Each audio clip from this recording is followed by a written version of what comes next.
This is a Q Media production.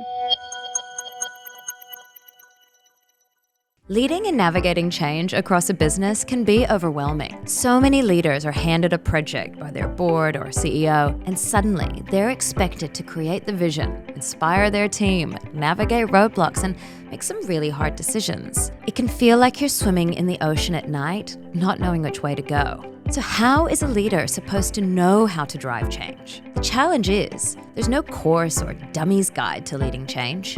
Until now. This is your crash course in leading change, and I'm your guide, Lauren Ryder. In this podcast, you'll learn from top C-suite and executive leaders who've driven impactful change across their organizations. No matter what project you're leading, maybe it's a sales transformation or a restructure or a digital transformation, either way, the approach to leading change is the same. It all starts with an inspirational leader, and that's you. Today on the podcast, we delve deep into the dynamic world of payments. My guest is Phillip Finnegan, a highly respected global expert in payments, and has led organizations such as First Data, Clear to Pay, FIS, Temenos, and Laybuy. He's driven transformative change across the industry, and today he runs Narrock, where he provides strategic advice to companies about how they can achieve business growth through payment technologies. In this episode, we discuss the evolution of payments from magnetic stripes in the 70s to today's mobile and e-commerce era. We unpack the complexity of executing transactions and the challenges organizations face, particularly those with legacy systems. Phillip stresses how a clear change management strategy is at the heart of any major innovation. Enjoy today's episode. So Phillip, you are an expert in payments technologies. What I'd like to do is rewind the clock back on payments technologies. We had the advent of credit cards and mobile wallets, and all sorts of technologies have come through. What do you see as the most impactful payments technology that's come through? Over that entire history? Oh, yeah. Oh, wow. That's a big question. So payments as a whole, it's got a long, long history. Many people go back to bartering. But if you think about payments as we know it, really started coming out of that 1950s, 1960s approach. So first, credit card transaction, 1950s, some rich white men in New York trying to make it easier to pay for their expensive dinner. That's a Diners Club card. But if you think through the history, there's the 60s and 70s where really the technology needed to catch up to really electronify the transactions. And that's where we really started to see an explosion of most of the solutions we actually know today. So 70s was the magnetic stripe, 80s was really leveraging ATMs, POS rolled out, international money transfers went electronic away from fax. That's not that long ago. I think some people still use fax. Yeah, I think you're right, actually. I think you're right. And then we really saw that, as you've already said, the explosion of other technologies. So mobile payments really came into bear through the 2010s. Before that was the explosion of e-commerce. So it kind of gets forgotten in that dot-com bubble were a lot of good things that came out. So we actually saw all of that online shopping technology and capability grow out of that environment.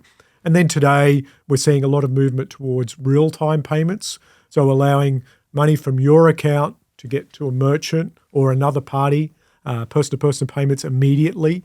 And that's been coming over the last 10 years. I think your question was, what's the most impactful? Really, it's the most impactful was that original concept of electronifying those transactions or really executing a transaction in real time. That's been the most impactful. And then we've seen innovation on the top of that. So payment space is huge and there are players all the way through. Can we just do a little bit of an education for our listener? So who are the players in the payment space? How do they influence the ebb and flow of how money moves? Yeah, wow, that's a huge question. Having spent some time thinking about this, there's literally thousands of players in the ecosystem playing either small or large parts. But by far, if you start the largest and work our way through, the international schemes are still the largest. So your Visas, your MasterCard, they don't just operate these days in card payments. They do credit card, debit card, and person-to-person payments. Very big investments in that. They also do open banking. You've also got the organisation called SWIFT, which is bank-owned, does international money transfers, bank-to-bank transfers, on a global scale. So they're the big group in the first instance. Beyond that, you have processors, and there's some fantastic businesses that have emerged in the last 10 to 15 years. So there's international players like Stripe, Adyen, that empower e-commerce and transaction processing through some of those rails. They have a significant part to play in enabling commerce today, be it in person, online, mobile. Beyond that, you have an immense amount of players who might be processors delivering software. So there's players like Fiserv, US company, FIS provide a lot of infrastructure and solutions. And here in Australia, they support the FPOS debit gateway and a number of other banks, most of the banks in Australia, companies like ACI, etc. Then you've got emergent players like the buy now, pay later, like them or loathe them. They're out there and they provide parts of easy credit at the point of purchase. And then you have players that might be in anti-money laundering, CTF, counter-terrorism finance checks, AML, boom, boom, boom, boom. There is a plethora of providers that providing niche services. And I've forgotten, of course, the POS vendors, POS processors. And Lauren, I could go on and on. There is just an explosion of players in that area. And I think it's just so interesting because, why I wanted to ask you that question, because I think when we talk about payments, the listeners' brains will go to, you tap your card and off it goes. But it actually is a highly, highly complex industry with a lot of players that actually your money touches a lot of different places on the way through. So what I'd like to understand, we're talking about transformation and change here. So if we look at organizations transforming, we have a lot of organizations that have legacy technologies, legacy payment technologies, and they want to actually bring it up to modern times. How does that go when it comes to a payments platform? Gosh, that's a big question. So most of us would have the example today of going to quite a modern POS terminal. Looks a bit like a phone in a box, which they largely are these days. Use your phone or your watch to pay for goods, and we think that's fantastic. There's something magically happening between your bank, the bank of the merchant, and maybe it's Apple, Google Pay have got involved in there and getting a little part of the money. But what actually does take place is that modern interface with those modern devices goes through a whole heap of infrastructure that I listed before around the history of payments that's been in place since the 80s, the 90s, etc. So the majority of transactions, let's say in most mature markets, would go from platforms that were, probably the code was written in the 1970s and 80s. Gosh, my father-in-law worked on some of these platforms. That's how old it is, and it's still in place. So the big challenge for transformation programs is how do you create that transformation, really respond to a very dynamic market, highly competitive market, as we talked about a couple of minutes ago. How do you respond to that in really making transformational change when you've got these legacy platforms sitting there, teams that have been serving them for many years? How do you really implement new products and services or reduce your cost to serve when those platforms are so pivotal? So out of Australia, we would say more than 60% of traffic goes through, maybe a nicer word's heritage and useful polite platforms. Way of saying it. Legacy's harsh. But how do you really do a transformation program around it? And that can be very, very difficult. So how would you approach that? Well, gosh, it's classic change management, which your company's experts at. But you're really looking at how do you manage stakeholders? Because within the payments eco chain, and if you take a large bank, significant stakeholders could be your card issuing business, your acquiring business, your payments business, the product managers that sit around it, technology, and obviously finance, legal, etc. So it's a very complex stakeholder map that you need to bring along. And we haven't talked about the fact this is a regulated business, so you probably need to tuck legal in there as well, and maybe a little bit of risk management. So stakeholder management's key. Getting the business case right is hard. So most of these platforms, any transformation might take 12, 24, 36 months.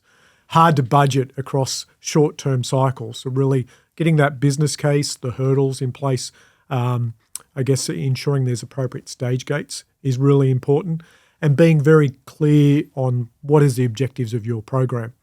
But I think it really comes down to strong, brave leadership. It will take a long time to do a transformation around a payment system. And I'm thinking about the big core ones, not so much the periphery customer experience. It will take a long time to complete. And the reality is, you and I have talked about offline, most programs fail. So a lot of brave leadership is required. Yeah, that's interesting. So when we're talking about planning for these, I mean, you mentioned we've got these systems, and what I'm guessing written in COBOL or what have you. These developers may or may not be with us in the workforce, or even this planet, for much longer. How do we actually even look into replacing those systems when you're saying we actually might need to build on that? How do we even maintain systems like this in the future? Yeah, gosh, it's difficult, isn't it? So these are COBOL systems, maybe a lot of C sitting around there, maybe specific applications that relate to the platforms, like their Tandem languages, for those that are watching the podcast that know about Tandem. So there's very specific skill sets, and that population, a lot of them came out of Omaha, Nebraska, left university a long time ago. Many have retired and moved on. So really, how do we build around these core workhorses where the life cycles of these applications and systems has long since passed? But the reality is you can do a lot of innovation around those platforms. You can maintain them. I think a lot of people are hoping, and hope is not a plan, hoping that AI might allow for COBOL platforms to be deconstructed and reconstructed in newer modern languages. I'm a little skeptical about that. So the reality is, part of a transformation program, you may need to manage the new and the old, I should say the heritage with the new within those programs. But that requires deep thinking, deep thought, potentially some investment in staff to handle these older platforms, and some encouragement to get them there.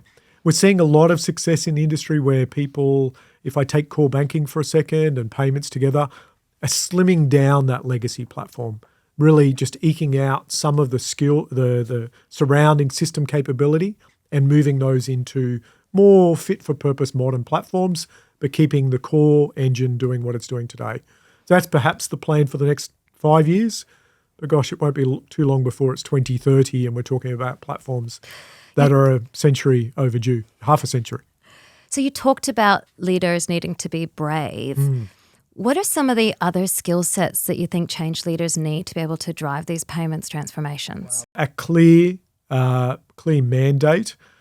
Support from the C-level is absolutely important. So if you're not aligned with the CEO, CIO, and perhaps the CFO, because these are funded over multiple years, that's absolutely the key stakeholder involvement.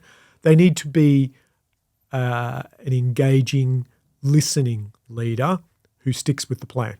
So adjust where needed, but really persist. Because there'll be many voices that say, hey, the transformation program you're attempting to do is wonderful. I fully support that. I can see why you need to do it. But we need to do X, Y, and Z because there's a new regulatory compliance activity. One of the international players has come along and we must respond to a competitive threat. There's a revenue opportunity. There's going to be so many competing demands. So a clear voice, a brave, clear voice with a clear agenda is essential. That's really interesting because I think that is what often drives a lot of projects off the base because they have all these conflicting priorities come in. And I think it sounds like what you're saying is if you're going to be doing this serious big transformation, it has to be at the top and you have to keep fighting for it. Yeah, absolutely. It's a constant activity. We see so many of these transformations fail either on budget, timeliness, or achieving the business objectives. That's something which is a real challenge as you go into that. May require a little adjustment as you move along. What is the budget? What is the time frame? And what's the objective? But staying hard at it can reap long-term benefits for an organisation. Leading transformational change can be challenging without a community of like-minded professionals where you can learn and practice the real skills of transformation. I am excited to share that Jez Tile has just launched an incredible online global community of transformation professionals. And let me tell you, it is a game changer. It's called People of Transformation, and it's a deep dive beyond the theories, beyond the frameworks, and straight into actionable excellence. It will allow you to shift from problem seeking to opportunity creation and eventually future shaping. So if you're ready to lead the charge, head to peopleoftransformation.com and use the code LEADINGCHANGE at checkout for your special offer. Founding member spots are limited, so don't miss out on this incredible opportunity. After having worked on a lot of these programs, what are some of the key success factors that you found, like particularly whether you're starting or actually running these programs as a business leader? So one, and it's probably a little bit of a cop-out, Lauren, is definitely aligning with regulatory change or aligning with a mandate that comes along. They're golden opportunities to both achieve the required regulatory compliance, which might be a board level item, plus innovate and move your business along, aligned to an architecture and a strategy that makes sense. So here in Australia, a few years ago, we implemented the new payments platform, which was really supporting real-time payments from one account to another. A lot of very innovative businesses use that as an opportunity to implement more modern technology, transform the digital experience for consumers, and actually consider how that could be a competitive advantage for their business going forward. Maybe implement a new product that runs over those rails. Some businesses just did the compliance route. That's an okay decision, but if you follow just the compliance route, you miss the opportunity, budget, and effort to potentially transform. So I think that's where there is an opportunity, and I do think it's a bit of a cop-out answer from me. No, So I love it because I think any opportunity to add in additional functionality, obviously you'll have to sell that and the budget and the vision, but I agree, if you're going to be getting in there and making changes, do it all at once. And it needs to fit with a strategy that's already been shared, accepted. The good thing about a regulatory change, it's signalled well in advance. There's a lot of dialogue, there's industry conversations, there's industry planning. So you can line up your budgets to really use that as an opportunity to transform your platform, as opposed to the yikes moment where you're forced to upgrade or transform or respond to competitive force out externally. Now, you mentioned just now the new payments platform in the industry called NPP, real-time payments. People hear about OSCO, and obviously this is all across Australia. Can you break it down for us? What is it? What does it mean? How does it work? Yeah, so it's been coming for a while. So new payments platform. There's an industry we've been discussing that for almost 10 years. So it's gone live originally with the first overlay service, OSCO, which allowed for solutions to do instant transfers between accounts. So there's approximately 70% of Australian accounts now accessible, some business accounts, not all, where it's possible to use a registration ID to send money either to a mobile number or a email address that goes from one bank account to another instantaneously. Before that, we had the BEC system, or direct entry, bulk electronic clearing scheme, which is still in play. That really only allowed a couple of times a day for money to transfer, only in business hours largely, and 5 days a week. Not exactly a 21st century answer. So we now have the infrastructure which is aligned to solutions that have been implemented in other countries around the world. So we've got Singapore, UK, and even the US recently have allowed for this instantaneous transactions to be moved across. OSCO is the first overlay service that went on top of that. And what we're also seeing now is an additional service being rolled out called Pay2, which allows mandates to authorise to pay. I could pay you on a regular basis or pay your company for, say, gym membership or a regular subscription. So that's also being rolled out at present. So that's another set of rails. And by 2030, we expect, as an industry in Australia, the DE system or BEC system will be retired. Alongside, we're seeing the retirement of cheques. Fantastic. Now, understanding when this rolled out, this would need to be approved by all the different banks. Your stakeholders would have been a massive list.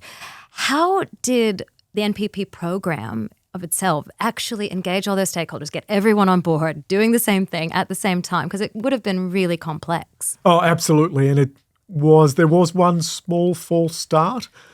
So back around 2010, There was a program that the industry put together to look to do real-time payments, which was unfortunately unsuccessful. And why was that? So there's a lot of conjecture on that, so I'll go a little controversial. Perhaps over-engineered and not fully aligned to all of the stakeholders weren't fully aligned.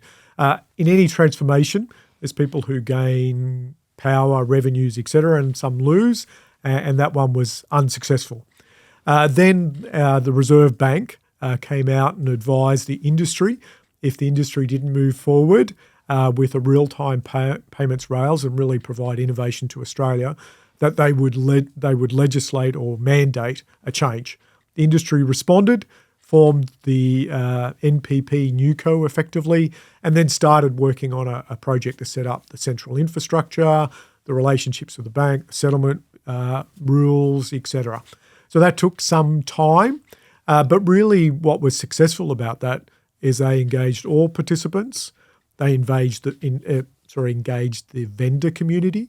So at the time I worked for one of the vendors, we were engaged in the process of the design, which provide opportunity for us to respond to our customers and deliver the solutions on time to support it.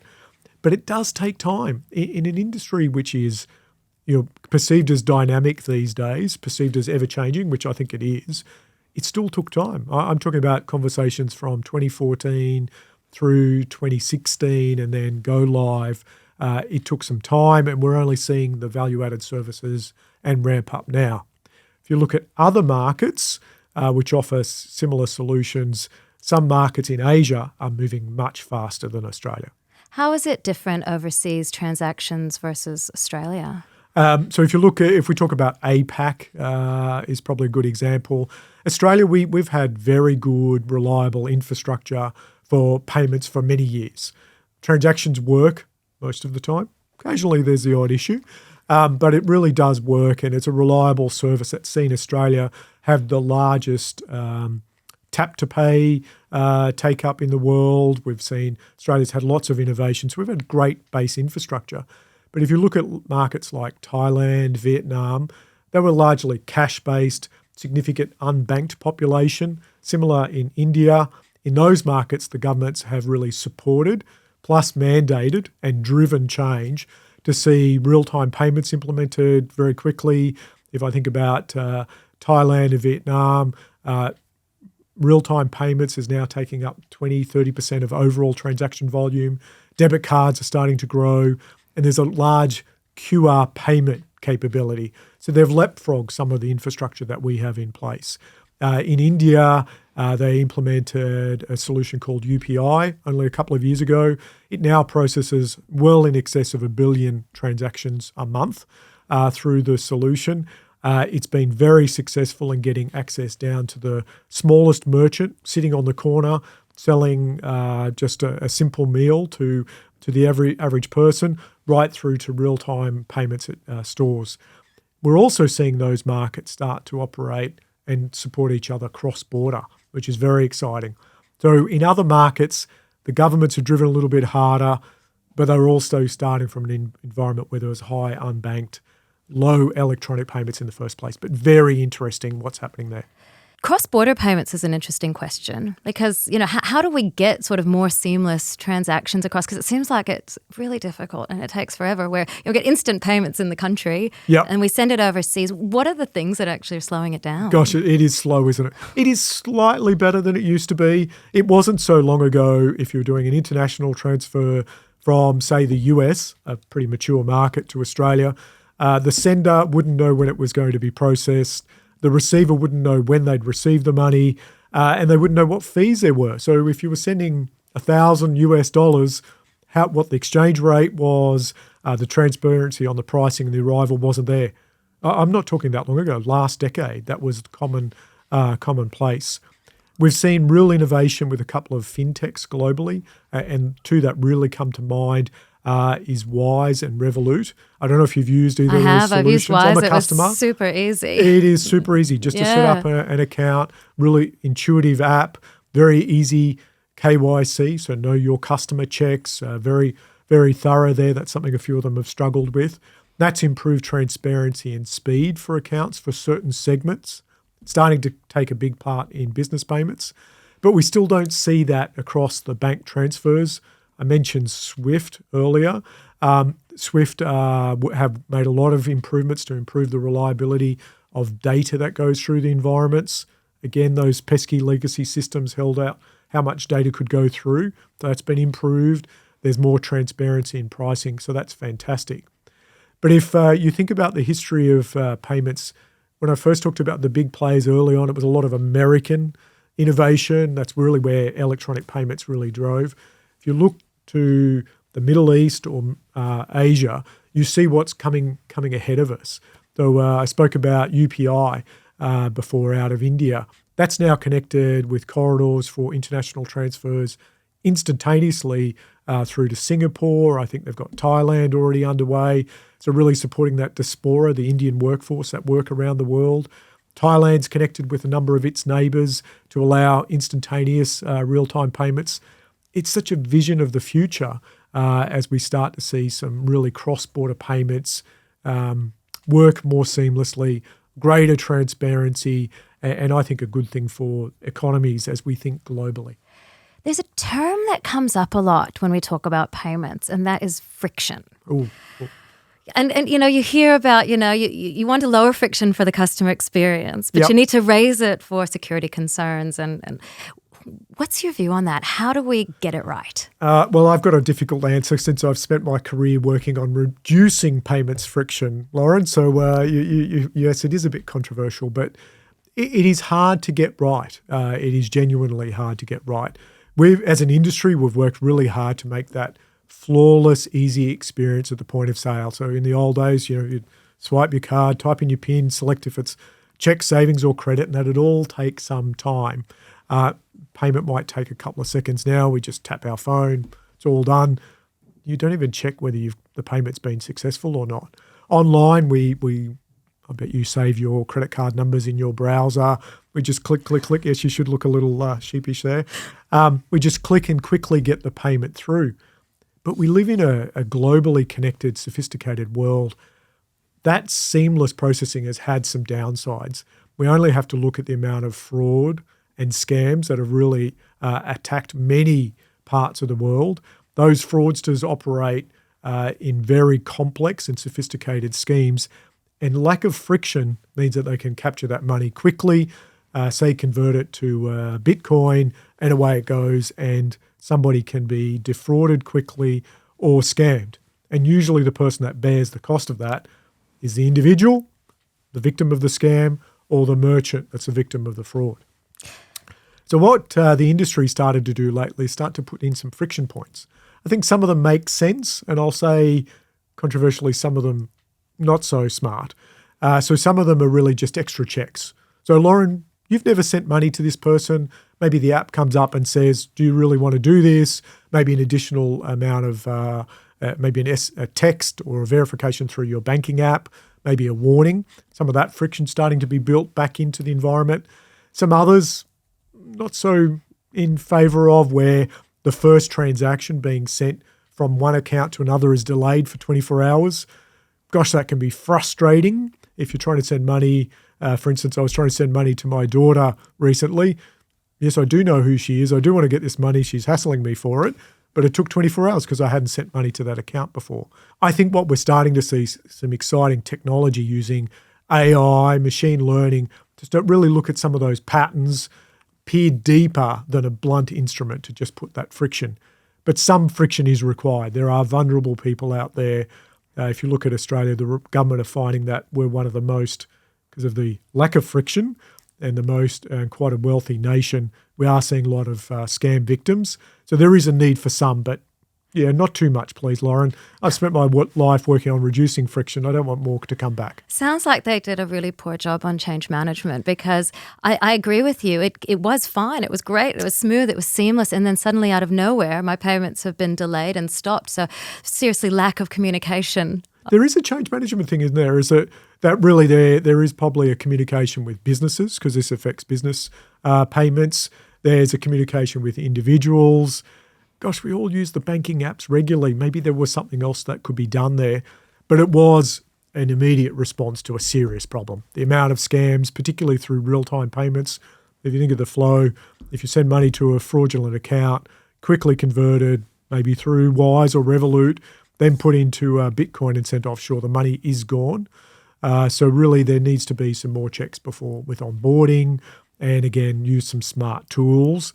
And the industry is coming together to really work on this, maybe a little bit slow. As businesses grow, enterprise change teams are expected to deliver more. But it can be challenging to keep all your company's change planning aligned. Documents get lost or out of date, and executives can't get a clear report on your enterprise change activities. Until now. Change Plan is the incredible connected platform that gives you a powerful, easy-to-use workspace.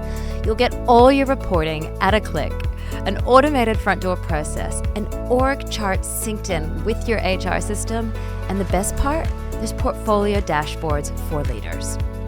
It is the most comprehensive and user-friendly change tool I have seen on the market, and the results speak for themselves. Teams who use Change Plan experience a 30% bump in productivity and up to 50% reduction in change saturation. If you want to see Change Plan in action, head over to changeplan.co/leadingchange to set up an obligation-free demo for your team. I'd like to dig a little deeper into your experience with driving change because, clearly you have so much experience across all of this. Clearly you were running some of these programs in your roles. Tell us a little bit about, maybe choose a program that really stands out to kind of showcase how you've led change and transformation. So I've been involved in a number, and like any good self-reflecting leader, I can think about the ones that went well, and I can think about the ones that didn't. Let's focus on the ones that did work well. So from an example there, I'll give you an example supporting the rollout of NPP. So I was working with a business where we saw an opportunity to really service and support the rollout of NPP and provide a connector into the scheme, which would save a lot of work for our customers to connect, because there's all those legacy platforms. How do you connect into it? How do you make it easy? A very successful program, and one that I'm very proud of to say that it was a great team experience. And I think that's where I'd like to start. So as a team, there was no one leader, wasn't me coming down with we're going to go after this business. As a team, we identified and workshopped what was the target. We looked at the addressable market. We looked at the toolkit that we had. We looked at where we could add value as a team, and really started to work closely with our prospective stakeholders and customers to identify what was the right product, what was the right fit, and how we'd work on that. Then internally, we spent a lot of time working across all of the stakeholder groups that we needed to bring along for the ride. So technology, legal, product, support teams that would support it at the end of the life cycle. So we just didn't think about, hey, we're going to get something live, it's going to be successful, change the world, and we'll all go off to the pub and celebrate. We did think about the full life cycle as a team, and you can hear me talking about a lot of we. Yeah. From that, we also worked heavily with external parties, including the Reserve Bank, the members of the new payments platform, really try to drag in. We looked internationally around best case stories, and we brought some of those people in who'd worked on similar projects to help us drive that outcome. And I think that's where we were most successful. We did a team approach. But what we also did is minimal viable product, test, market, reassessed, regular reviews. We adapted some agile methodologies, some that were a little out there at the time, and actually worked on those and critiqued them in a very sensible way. So it was not just task-focused, we were very outcomes-focused. So each of our retrospectives on a regular basis talked about our successes, where we were falling behind, but demonstrated continual delivery of product. And I think that was the couple of elements where we were most successful.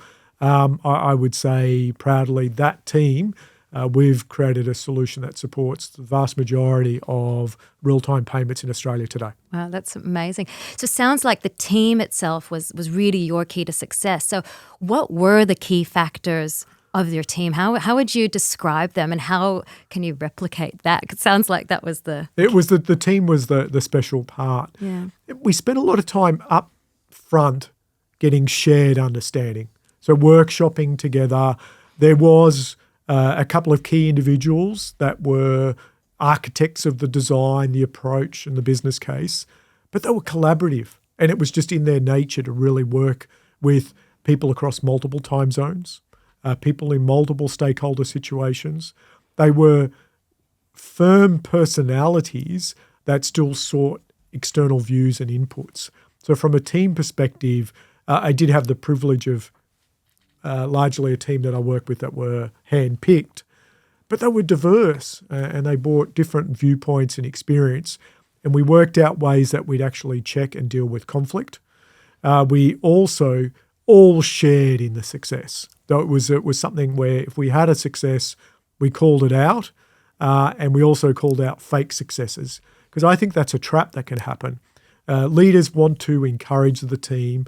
You want to have that success, but we would be very honest with each other. And other leaders use this word. There was a lot of radical candor between the group to actually be clear to call out when, hey, yeah, that's great, we did that, but that's not really a success. Let's next week make sure next week is a success in the group. So a lot of candor, a lot of collaboration.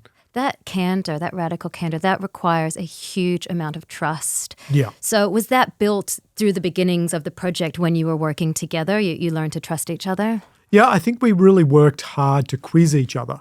It's the one time, if I think about it as a leader, I felt most transparent, actually, where people were very aware of the business case. They were very aware of the cost estimates. They were very aware of the target market we were going after.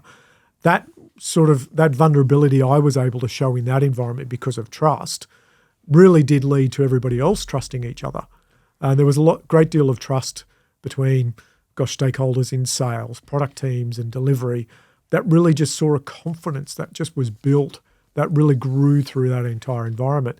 During that program, that team even went through an acquisition. The company we were working for was acquired by another business, and we just were able to really brush that off without a distraction because we were focused on the end outcome, focused on the customer. And that's something I should have talked about earlier. If you don't focus on the customer, put the customer at the center of your gravity, the transformation really wouldn't have happened. You know, it's interesting because you mentioned about the being really clear about the numbers, the business case. I think a lot of leaders will kind of put that behind smoke and mirrors and share the vision, and it's all fluffy and beautiful and shiny at the end. But I think what you've done is right. I think that helps them to share in the vision by actually providing the details right behind it so they know exactly what their targets are. I think it's funny when you think about numbers, some people want everything's okay, it's kind of not so good, it's bad. Some people want numbers at a pretty excruciating detail, and that could be a business analyst, it could be a programmer, it could be an architect. There's no one personality that has different interests, and they'll be thinking about their own position. So what in that program, and perhaps I should do it more often, there was a thumbs up or a green for good, amber, thumbs down. So for some members of the population, that's all they needed. But next to that was also the number. So people could see a mixture of both. And I think that is helpful because everyone's different and they have their different lens that they bring to it, their own aspirations, their own fears, or even an apathy. So you need to service that with a great deal of transparency. That's not easy to do, Lauren. No. How did you celebrate success? Sounds like you did it all the way through, which I think is absolutely key. It was through we US company town halls, celebrate success of the program, the activities. Milestones were tracked and were very clear to each other. It might be also personalizing it. For some people, it might be a quiet walk up to their desk and say, "That's great, I heard what you did." For some people, it's the more showy awards presentation or the big celebration of a particular customer outcome. For some people, they wanted to, they might work in the back office, never see a customer. So we even brought customers in to talk to the team and talk about the success. So really ensuring it wasn't one size fits all, because back to that fears, aspirations and apathy, it's a mixed view. So you need to give a little bit of flavour for everyone to enjoy. I'm sure we missed someone. I'm sure it wasn't always successful, but there was definitely a team view. And something I kept saying to people is it was a CV defining moment for a number of people's careers, and that was my greatest happiness. So that sounds like a great successful project. Now, I'm sure you've had some clangers in the past, a couple of things that went wrong. Just what was one of the biggest themes that have come through, and how would you have done it differently? Yeah, I've got my fair share of those. I think the biggest theme where things were lost, because they're technology projects, they are complex, often dealing with technology where there's limited resources and skill, and usually new technology to the business. I think the biggest clangers in my career would be when we became technology obsessed. So not really focusing on the change program, bringing stakeholders along. You're really focused on, you're making sure it's not a watermelon project, it looks all good, letting just being busy, but not really actually getting through outcomes. That's where the biggest clangers were. If I think back to one program, thankfully a few years ago, we had great tech. It was leading technology, which we hadn't used in our business. We really lost track of what was the end outcome for the user, for the customer, and really lost track of really being honest with ourselves about the outcomes. And as the pressure built, trust gets lost and something goes wrong there. You really need to be careful about trust is lost. Are these messages correct? Where are you heading? It's making the brave decision to say, we need to change course. Yeah, and it is a brave decision to make. So to finish off today, now we started the discussion asking about what the biggest advancement in payments was. Looking into the future, what do you think the next big thing in payments is going to be? That's a big question. So I could always leap to crypto, Bitcoin, and central bank digital currencies, etc. I think they're interesting. They've definitely got a place. That technology is moving along.